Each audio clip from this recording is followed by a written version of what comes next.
My name is Chloe, and the night my parents told me I didn't deserve a seat at their table, I swore I would never forgive them. We were gathered in the old dining room, the one where every Sunday meal had unfolded like a ritual. The oak table gleamed with polish. The china sparkled under the chandelier. My father sat tall at the head, my mother fussed over serving dishes, and my siblings arrived like royalty returning to their throne. Adrian, my older brother, brought his wife who smiled like she owned the house already.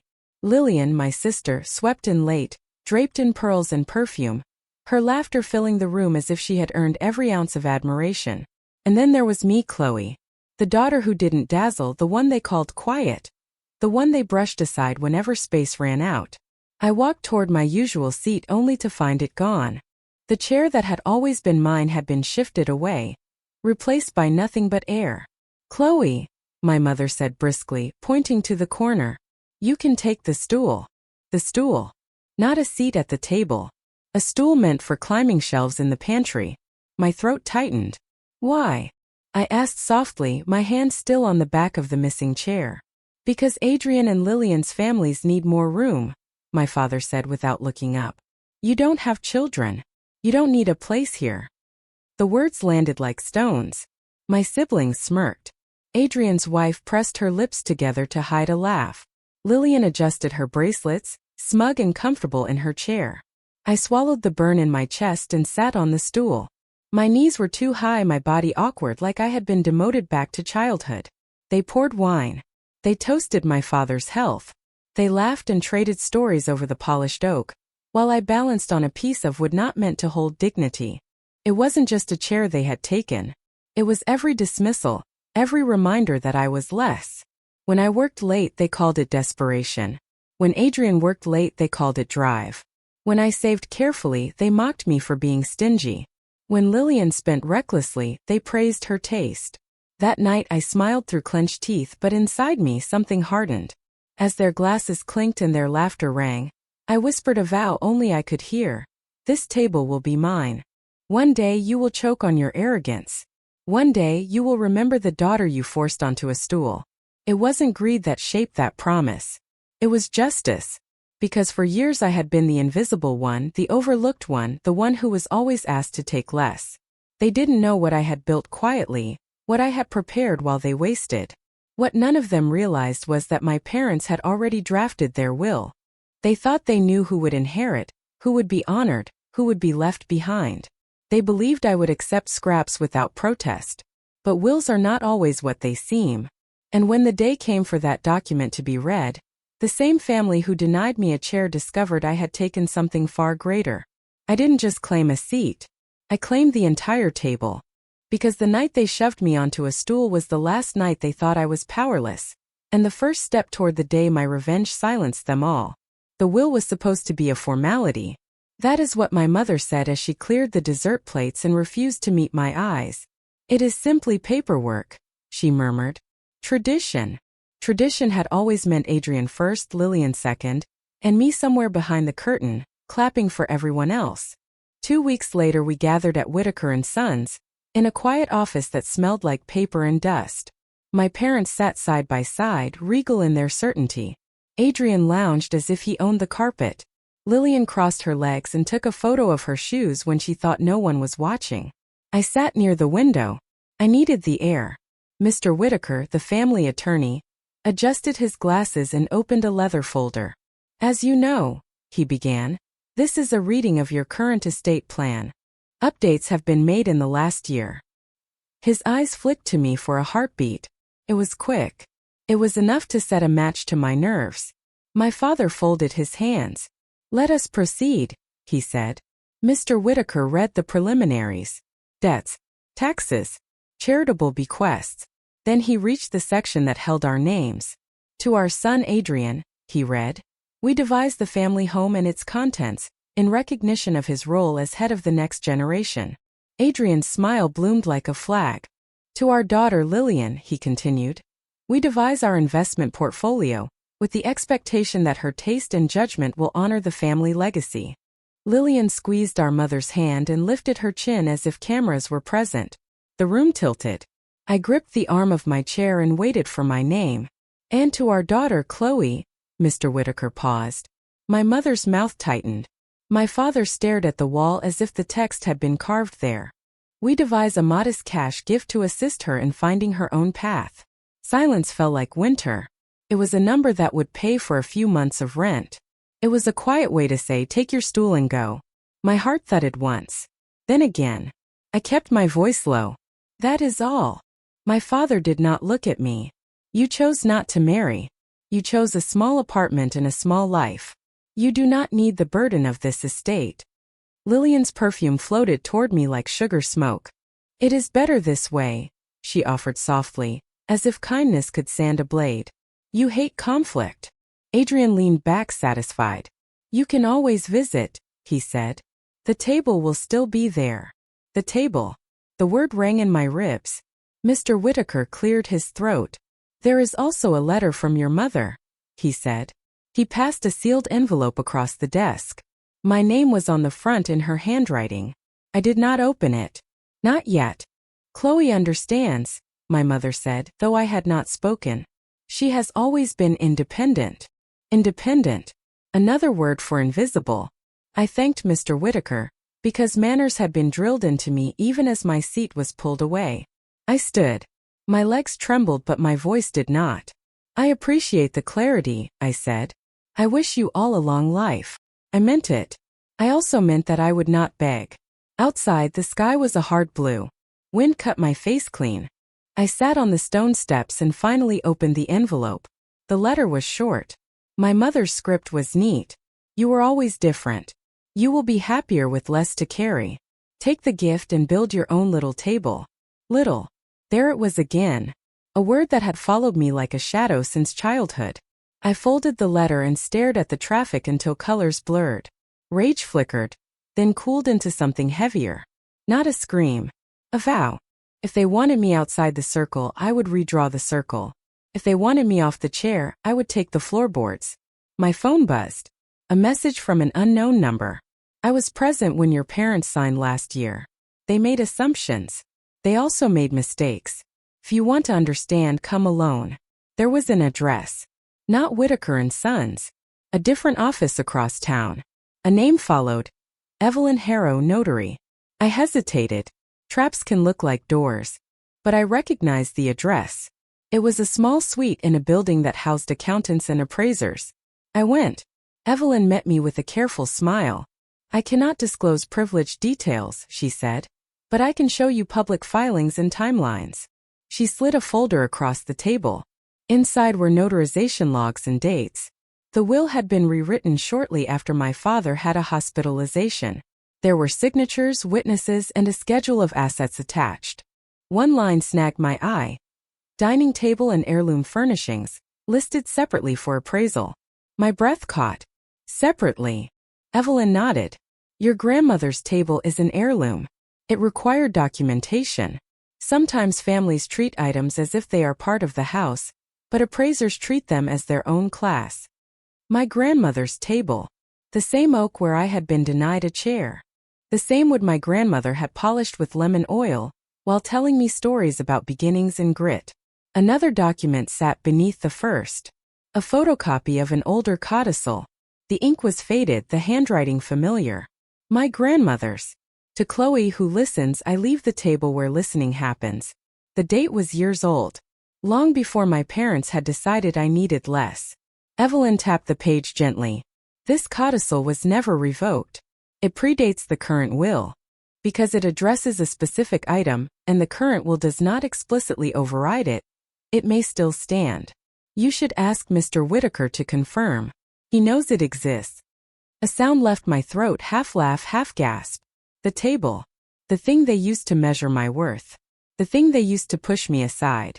Legally separate. Legally mine if the codicil held. I thanked Evelyn. I walked out with the folder pressed to my chest like a shield. The street felt brighter. The air felt warmer. They had taken my chair. But my grandmother, with her quiet pen and quiet love, had handed me the surface where power gathers. I dialed Mr. Whitaker from the sidewalk. I need to review any prior codicils regarding personal property, I said. Especially the table. He exhaled softly. I wondered if you would ask. Yes, there is a codicil. Your grandmother signed it. Your parents chose not to discuss it at today's reading. Chose not to discuss. The phrase clicked into place like a lock. Not forgotten. Hidden. Send me a certified copy, I said. Today. I will, he answered. Chloe, you should also know there is an appraisal scheduled next week. The table is on the list. My heart steadied. Appraisal meant valuation. Valuation meant movement. Movement meant a moment to stand in the doorway with paper in my hand and say, stop. I ended the call and looked up at the sky again. The blue seemed softer now, like a bruise that would heal. I pictured my family pouring wine over oak they assumed would always be theirs. I pictured my hands flattening the codicil on that same wood. Because in 7 days, an appraiser would step into my parents' dining room to tag their heirloom, and I would be waiting with my grandmother's signature, ready to claim the table they used to deny me a chair. The codicil felt like a key in my hands, but I knew keys only matter if you can prove the lock exists. My family had lied with smiles before. They would do it again. If I wanted to face them at that table, I needed every scrap of evidence, every witness, every detail in order. I started with Mr. Whitaker. He agreed to send a certified copy of the codicil by courier. When the envelope arrived, I laid it flat on my desk and traced the ink of my grandmother's handwriting. To Chloe, who listens, I leave the table where listening happens. My throat tightened. She had seen me when no one else had. She had known I would need this one day. I compared the codicil against the current will. Whitaker's note was clipped to the cover. Codicils are binding unless revoked. This was never revoked. That was step 1. Step 2, witness verification. Evelyn, the notary, had logged the signing. She confirmed her seal, her records, the dates. She remembered my grandmother well. She spoke of you, Evelyn told me softly. She said you were the only one who didn't interrupt. Her words steadied me. Step 3, appraisal. The dining table had been scheduled for inspection. I visited the county appraiser's office under the guise of curiosity. Records are public when it comes to heirlooms over a certain value. I found the table listed. Oak, early 20th century, handcrafted. Value significant. It wasn't just furniture. It was history with a price tag high enough to sting my siblings' pride. I photocopied the file and added it to my growing binder. Meanwhile, I began to watch Adrian and Lillian more carefully. Adrian bragged online about finally stepping into his role as heir. He posted photos of the house, standing in front of the door like he already owned it. Lillian showed off new jewelry, captioning it celebrating new beginnings. Neither of them mentioned me. Neither of them thought I mattered. But people talk when they think you are invisible. At the market, I overheard Lillian on the phone. Yes, the table's being appraised next week. Mother said it will boost Adrian's share. Chloe? She gets pocket change. She won't fight. She laughed, sharp and careless. I walked past without turning my head, but inside I burned. They thought I wouldn't fight. Good. Let them think that. At home, I organized everything into sections. Legal, financial, witness, sentiment. In the sentiment folder, I placed photos of me and my grandmother polishing the table together. She had always said what held memory. I added her letters too. Notes where she mentioned the table as ours. June, my closest friend, came over one evening and saw the stacks. You're building a case, she whispered. Yes, I said. Against your parents? No. I corrected, closing the binder. For myself. She didn't argue. She only hugged me tight. The night before the appraisal, I drove by my parents' house.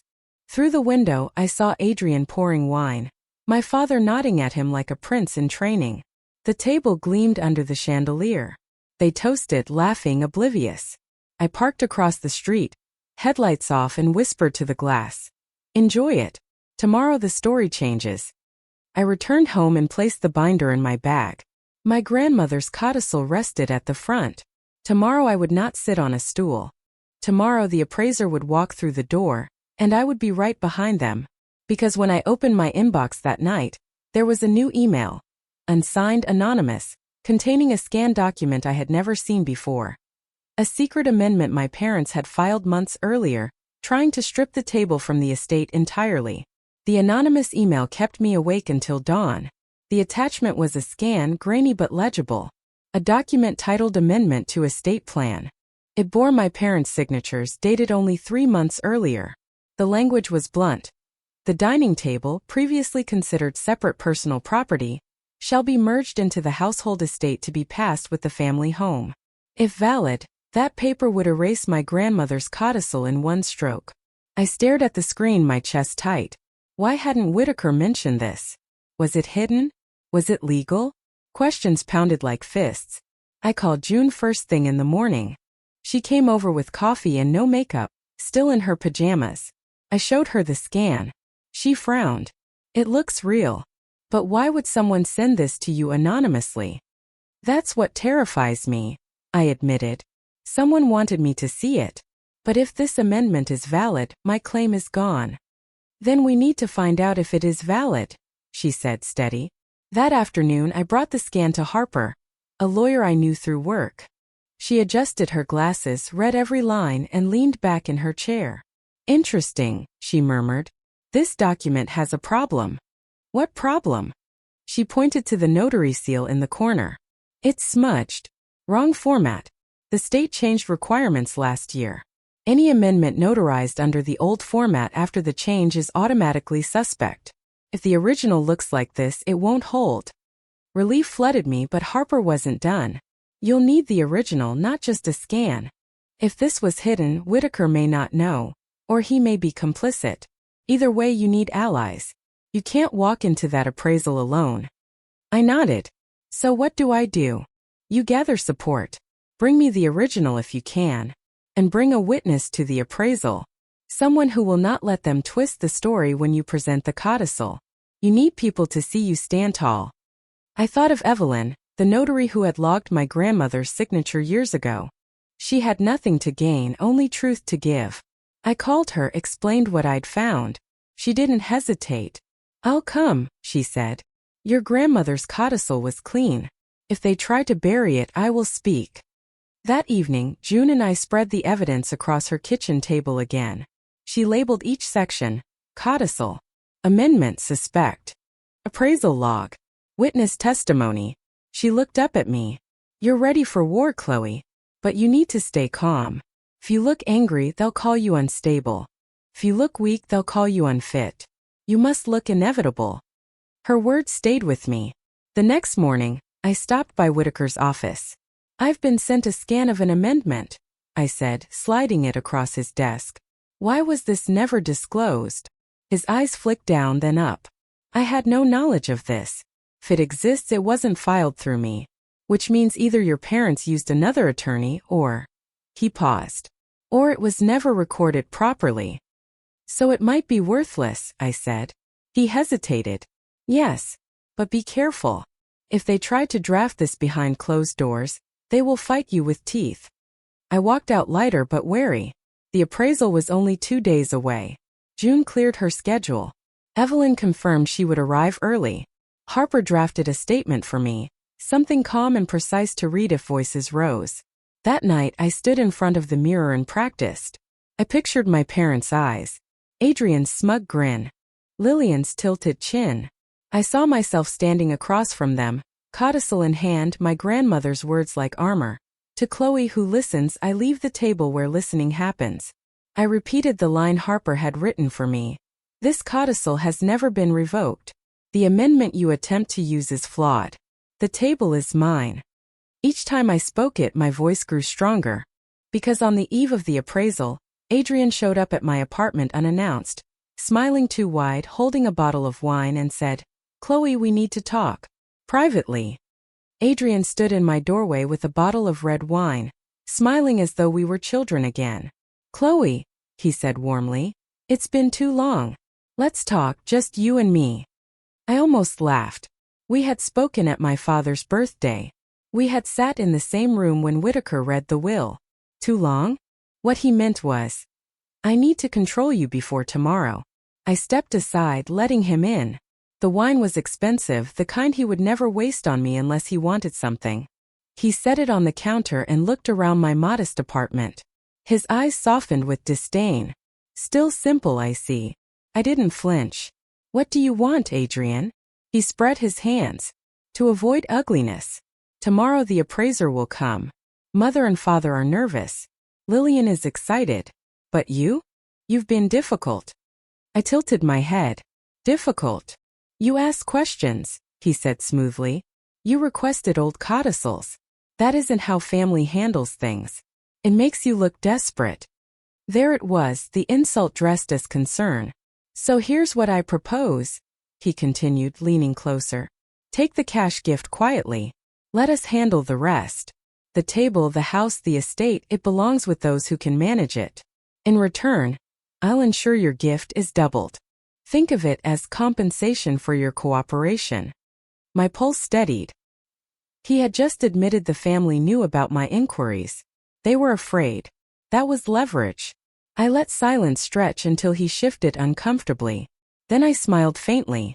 I'll think about it. He exhaled with relief, mistaking my calm for surrender. Good. That's all I wanted. Let's keep peace in the family. When he left, I didn't open the wine. I placed it in a bag for June to laugh at later.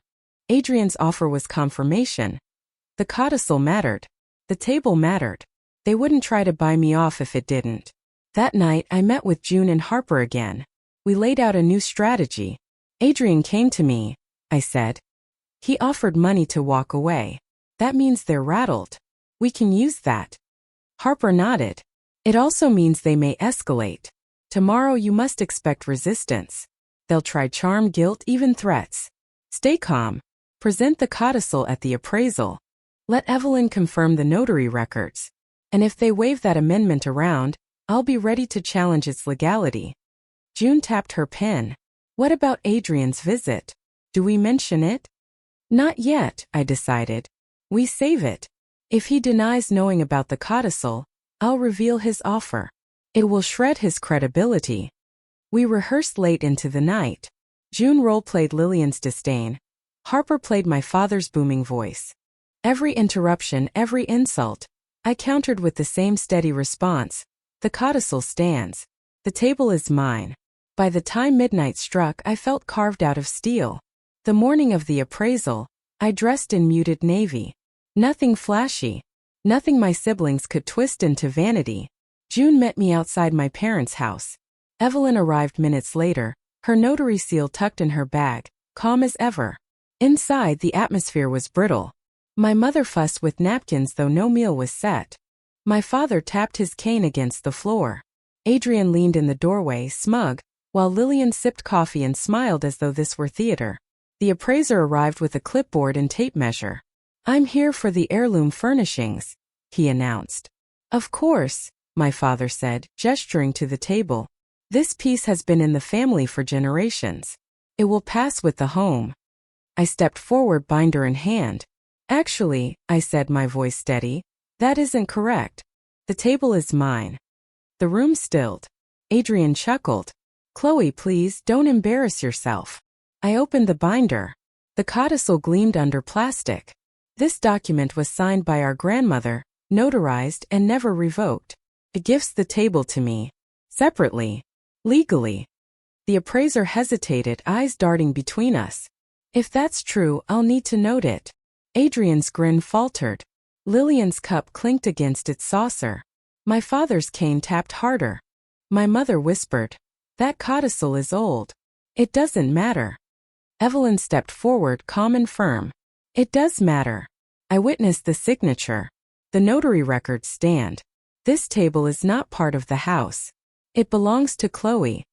Because just then, Adrian pulled a folded paper from his jacket, the so-called amendment, and waved it triumphantly. Not anymore. This document overrides it. And today everyone will see it. Adrian's grin widened as he unfolded the paper. Here it is, he announced, waving it like a trophy. The amendment mother and father signed. The table is part of the home and the home is mine. He slapped the sheet onto the polished oak, right where my grandmother once placed bowls of stew. The paper looked official, signatures, a seal, thick black lines of legal text. The appraiser leaned over it, uncertain. My mother and father exchanged tight, satisfied smiles. Lillian clapped her hands once, as though the performance delighted her. I felt my pulse steady, not race. Where did you get this, Adrian? From the safe, he replied smugly. We keep important documents there. You wouldn't know because you're never trusted with them. Evelyn stepped closer, squinting at the seal. Her brows furrowed. Strange, she murmured. This seal is outdated. It hasn't been valid since last year's change in notary requirements. My father's cane struck the floor. Enough, he barked. The amendment is valid. We signed it together. This table belongs with the house, not with someone who never even sits here. Correction, I said quietly. I sat here for years. You forced me onto a stool. But the law doesn't bend for cruelty. Adrian's voice sharpened. Law? Don't embarrass yourself, Chloe. No one in this family believes you deserve more than what you've been given. I took a breath, then laid my grandmother's codicil next to his amendment. The two papers sat side by side, her neat handwriting against the stamped, smug document my parents had tried to sneak through. One of these is authentic, I said. The other is flawed. The notary records for my codicil exist. Evelyn herself logged them. This amendment's seal, however, is outdated, meaning this document can't override the earlier one. The appraiser shifted uneasily. I can't decide this myself. I'll have to report it for legal review. That's fine, I said smoothly, because the review will confirm the codicil stands. Adrian slammed his palm on the table. This is absurd. You're making a fool of yourself. Am I? I asked, my voice still calm. Or are you terrified that for once I have proof? Lillian finally spoke, her tone dripping with sugar. Chloe, stop this. What will people think? That you're so desperate you'd cling to a piece of wood? I turned to her. This isn't about wood. This is about respect. About the years you all told me I was less. About the night you stole my chair at this very table. You wanted me small. You wanted me silent. But this table is where I stop being both. Her smile faltered. Adrian waved the amendment again, his voice rising. We'll fight you in court if we have to. Then we'll fight, I said firmly. Because I have more than one witness, and more than one piece of proof. At that I pulled out my phone. June had been recording the entire exchange from the hallway, her camera steady, capturing Adrian's admission that the document had come from the safe, my father's insistence that I didn't belong, and Evelyn's statement about the invalid seal. I set the phone on the table. This will go to the review board along with the documents. Every word you've said is recorded. Try to deny it now. The room went still. My father's face flushed dark. My mother's hands trembled on her lap. Lillian looked away. Adrian's confidence cracked, the paper in his hand shaking slightly. The appraiser cleared his throat. I'll note the dispute in my report. But I'll also note the codicil and witness testimony. It's not for me to settle, but it will be investigated. That was enough. For the first time in my life, my voice had equal weight in that room. Because as the appraiser gathered his notes, Adrian leaned toward me, eyes blazing, and hissed so only I could hear. If you don't back down, Chloe, I'll make sure you lose more than the table. I'll ruin you. Adrian's threat echoed in my ear long after the appraiser left. I'll ruin you. I knew him well enough to understand what that meant. He wouldn't fight fair. He would whisper lies, twist stories, make me look unstable. He always had the louder voice in the family. He was used to being believed. But this time I had something stronger. Paper. Proof. Witnesses. 2 days later, Mr. Whitaker called. The dispute has been escalated, he said. There will be a review session with the estate committee. Both sides can present their claims. Be prepared. Prepared? I was beyond prepared. I had lived years waiting for this moment. The session was held in a paneled conference room downtown. My parents sat together at one end, Adrian beside them, Lillian immaculate as always, sipping water like nothing touched her. Across the table I sat with June and Harper. Evelyn had come too, her notary seal in her bag, ready to speak. Whitaker began. We are here to resolve a conflict regarding the dining table of the Hale estate. Adrian jumped in before anyone else could speak. There is no conflict. My parents amended the will. The table belongs with the house, which is mine. My sister is grasping at scraps. I let him finish. Then calmly I opened my binder. I have here the original codicil from our grandmother, signed and notarized, leaving the table to me. I also have notarization logs from Evelyn Harrow, who witnessed the signing. And I have evidence that the so-called amendment my brother waves around is invalid. The seal used was outdated, making the document legally flawed. The committee members leaned forward, curious. Evelyn placed her seal on the table. I notarized the codicil personally. It is valid. It has never been revoked. Harper slid a short legal brief across the table. The amendment cannot stand under current law. It would fail in court. The codicil is enforceable. Adrian's face flushed red. She's lying. She's desperate. She's...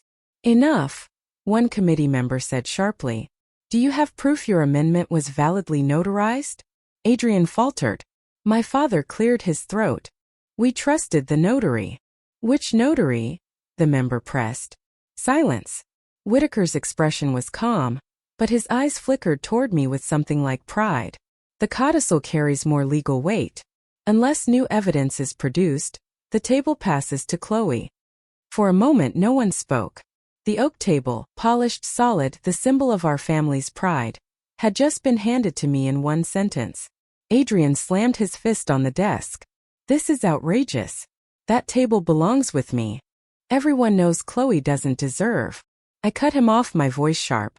Everyone knows you tried to hide the codicil. Everyone knows you offered to pay me to walk away.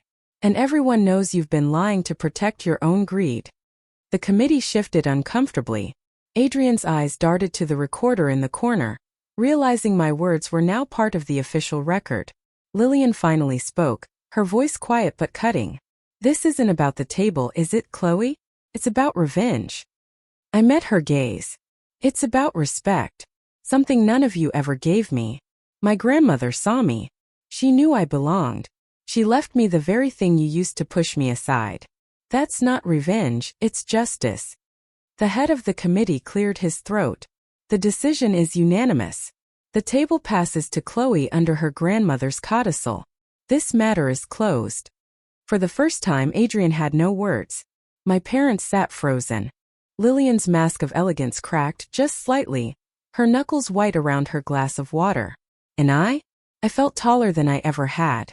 Not because of the wood, but because of what it meant. They had denied me a chair. I had taken the table. Because as we left the room, Whitaker leaned close and whispered, Chloe, you've won the table. But you should know, your parents hid more than that codicil.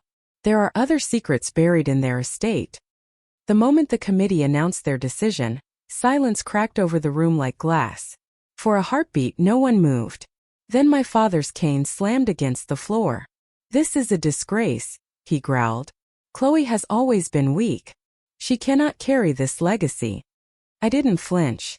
I already have. My mother's voice was sharper, brittle as crystal. You manipulated this, Chloe. You twisted the past for your gain. No, I replied evenly. I honored it. Grandmother's words still matter, even if you chose to ignore them.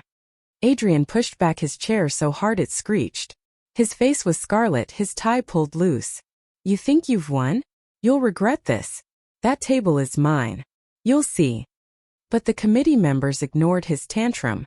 They had closed their folders, already done with the spectacle. For them the decision was law. For my family it was humiliation. We spilled into the hallway, the air buzzing with whispers. Lillian grabbed my arm, nails sharp against my skin. Enjoy your little victory, she hissed. But you've painted a target on your back. Adrian won't stop, and neither will father. I pulled free. I'm not afraid of truth. Maybe you should be. Her eyes flickered just for a second. Fear. Or guilt. Then she walked away, her heels clicking like a drumbeat of defiance. June appeared at my side, steady as always. You handled it perfectly. Calm, clear, undeniable. They couldn't twist it even if they tried. Evelyn gave a firm nod. The law is on your side. Don't let them rattle you. Still, the hallway bristled with tension. My parents huddled with Adrian, their voices sharp, urgent. I caught fragments. Appeal, lawyer, ruin, silence. They were already plotting. That night, I returned to my apartment and found an envelope slipped under my door. No return address. Inside was a single photo. Me sitting on the stool at my father's birthday, hunched and small. On the back, scrawled in messy ink, were the words, "Know your place." I stared at it until my hands shook. This wasn't just bitterness. It was a warning. A threat meant to shove me back into silence. I texted June immediately. She rushed over, her face pale when she saw the photo. "They're trying to intimidate you," she whispered. "They want you scared enough to walk away." "But I'm not walking away," I said. My voice surprised even me. It was iron. The next morning, the fallout grew louder. Adrian called distant relatives, spinning his version of events. Chloe manipulated documents. Chloe is greedy. Chloe betrayed the family. By midday, I had 3 voicemails from cousins, their tones hesitant. One said, "I don't know what to believe, but Adrian sounds convincing." I saved every message. Lies once recorded become evidence. Meanwhile, the press had caught wind. The Hale family was well known in town. Their disputes were gossip fodder. An article surfaced online. "Daughter wins family heirloom in shocking will dispute." My name was there, my claim spelled out. The comments section boiled with opinions. Some called me brave. Others called me a vulture. June squeezed my hand. "This is exactly what they want, to drown you in noise. Don't answer it. The louder they shout, the guiltier they look." Harper called later that night, her voice calm. "They may try to challenge the codicil formally. If they do, we'll be ready. But remember, you're not just defending a piece of furniture. You're defending your right to be seen, to be equal." That story resonates stronger than their tantrums. I closed my eyes, breathing slowly. For years I had been invisible. Now I was center stage. It was terrifying. But it was also power. Because just before midnight, Adrian himself called me. His voice was low, venomous. "You think this is over, Chloe? Tomorrow, I'm bringing something to the table that will finish you." The morning after Adrian's threat, I woke to a storm. My phone buzzed with messages before I even left my bed. Headlines blared across my screen. "Family rift deepens after will dispute." Photographs of my parents' house, my brother's smug profile, even an old picture of me leaving a grocery store. Suddenly my life was public property. Adrian had moved fast.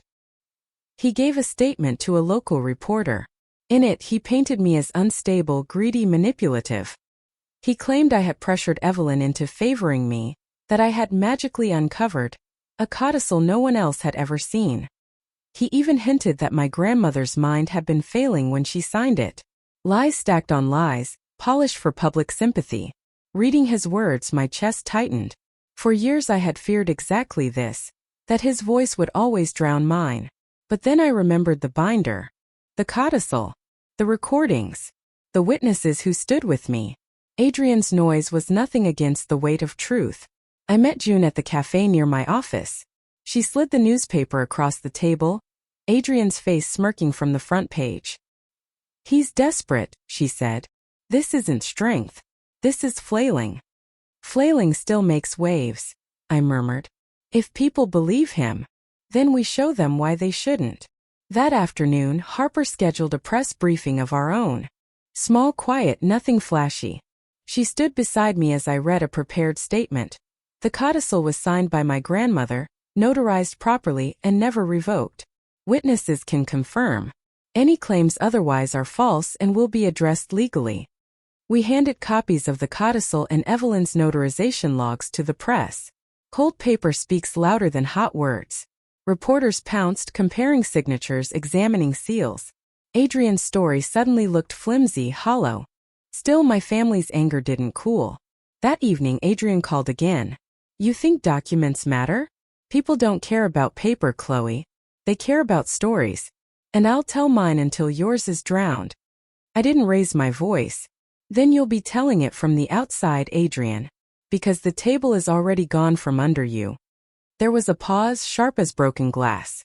Then he hissed, "You'll regret this," and hung up. The next day, Mr. Whitaker confirmed the committee's ruling had been filed officially with the estate court. The table was legally mine. Not pending. Not provisional. Final. I went back to my parents' house with the court order in hand. The oak table gleamed beneath the chandelier, just as it had the night they shoved me onto a stool. Adrian stood beside it, arms crossed, as though his body alone could bar me.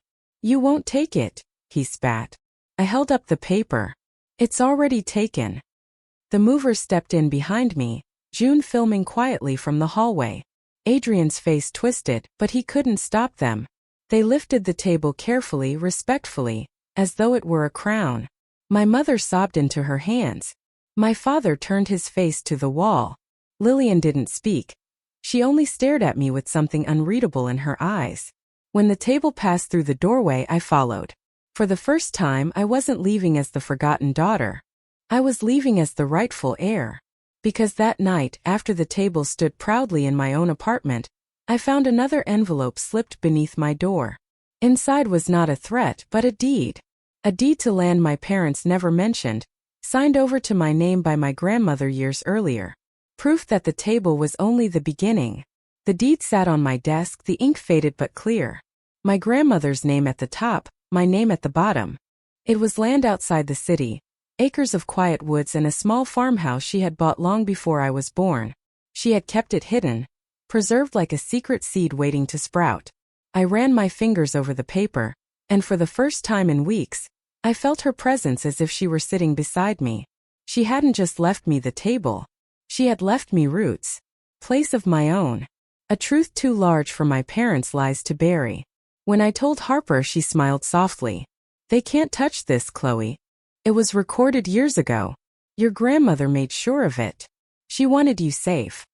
June wept when she saw the land registry. "Do you see," she said. "You thought they buried you, but she planted you instead." The news of the deed broke within days. Reporters called it a stunning twist. Comment sections filled with words I never thought I would hear. Strength, courage, justice. My family meanwhile grew quieter. Adrian's protests shrank to whispers. Lillian stopped posting photos of pearls and champagne. Even my parents, once so sure of their control, avoided the public eye. But the silence from them didn't sting anymore. It freed me. One evening, I set the oak table in the center of my new house. Its weight felt different here, not as a weapon but as a foundation. I polished it the way my grandmother once had, with lemon oil and patience. I ran my hand over the grain, remembering her words. "This table hears everything. Let it hear strength, not silence." For years I had been forced onto a stool. For years I had been told to accept less. But when the will was read, when the lies were dragged into daylight, I didn't just take back a chair. I took back the entire table. And in doing so I found my voice, the voice they had tried to silence all my life. I do not know what will become of Adrian, Lillian, or even my parents. Perhaps they will cling to bitterness. Perhaps they will learn humility. That is no longer my burden. My burden ended the day I carried the table out of their house and into mine. And now, to you, the one hearing my story.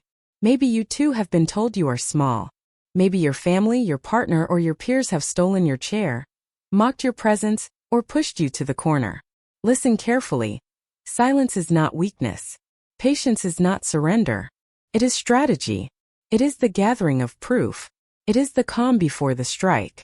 When the time comes, you do not need to beg for your seat. You do not need to scream for respect. You simply place the truth on the table, let the lies collapse, and take what was yours all along. I am Chloe. My parents took my chair. But when the will was read, I took the whole table, and I will never give it back. This was my story. If it inspired you, if it reminded you that betrayal can be met with strength and truth, stay with me. Subscribe, share, and join me for the next story, where lies unravel, masks fall, and revenge is written not with rage but with justice.